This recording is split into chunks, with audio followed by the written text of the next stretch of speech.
The Electoral Commission of South Africa says political parties represented in Parliament will have to split 4,791 rand. That's the balance in the MultiParty Democracy Fund that is intended to keep the parties afloat. Well, let's get more information now about why this fund seems to be dwindling in terms of the finances that are pumped into it. And we speak now to the Executive Authority for Party Funding within the IEC. George Mahlangu is the man to talk to us. But Mahlangu, thanks for your time. I mean, I'd be tempted to laugh at this, but it's quite a serious matter. Let's talk about this amount of just under 5,000 rand. Who's likely to get what? Yeah, good morning, Koli, and good morning to your viewers. Koli, this amount of just below 5,000 rands, it is not going to be distributed because of its size, of course. However, the legislation provides that on quarterly basis we must publish the funds that are sitting in the MultiParty Democracy Fund.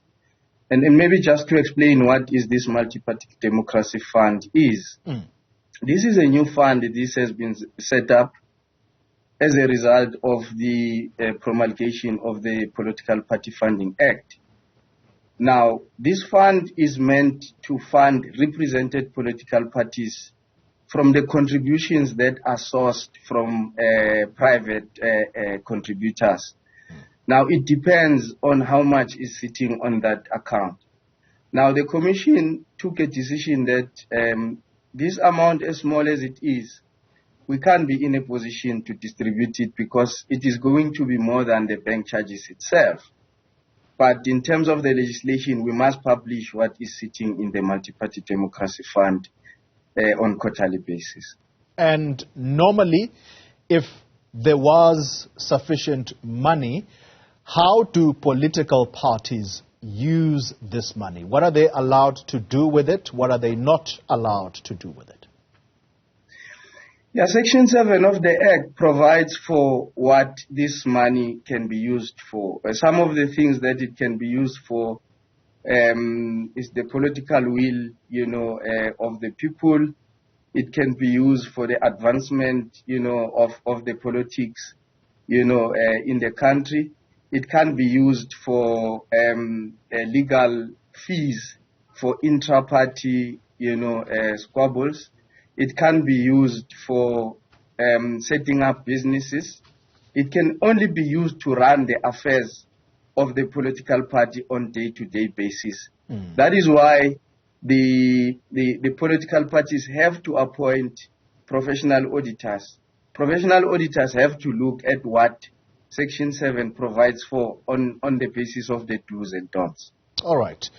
And we're going to get to the point about why are these funds dwindling, or why are there no donations coming forward? As you've said, these are private donors who contribute to this fund. But for comparative reasons, let's look at how much political parties received in the last quarter. Basically, how much was in there previously?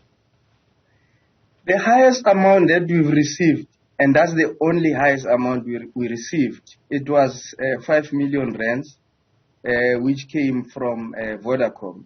I'm mentioning the name because they agreed, that we can publish, in our press statement that they have donated an amount of 5 million rands. That was the only highest amount that we've received to date. The second highest was 5,000, and I think in the 2 months or so that have passed, we've received 2,000. So there is no appetite, into the contributions into this account, and it's unfortunate, because this account it's meant, to promote multi-party democracy. So the money that is contributed into that account, it should be money that comes from someone who's interested in promoting democracy, not someone who's partisan, who is going to, do a direct donation into the coffers of a particular political party. But unfortunately, we're seeing more of direct donations into the coffers of the political parties' bank accounts than the promotion of democracy through the multi-party democracy fund. Has this always been the situation, or is this something new, Mr. Mahlangu? And perhaps might it have come as a direct result of the introduction of the Political Party Funding Act? It's a simple question as to why the lack of appetite to donate towards this fund. Look, this is a new fund, so it has not been in existence. So in the past, donors would directly, donate funds into the political party of their choice. Now, because the provincial legislation, so political parties, provincial legislatures used to have their own provincial legislation that was funding political parties. Now, the introduction of Political Party Funding Act repealed those provincial legislation. And then the Multi-Party Democracy Fund was established with the intention that, additional money will be deposited into the Multi-Party Democracy Fund. But unfortunately, we're not seeing the appetite from the donors, to put money into the Multi-Party Democracy Fund. So this is the first year. So we can't compare it to any other year because this fund has just been established as a result of the promulgation of the Political Party Funding Act. All right, and I think that's where exactly we ought to end the conversation, and it's around how then do you intend encouraging donors to contribute towards this fund? Does it have to do with communicating to donors the importance of why this fund has got to be replenished, and also importantly, what the function of the Multi-Democracy Fund is? Already we are talking to the captains of industry.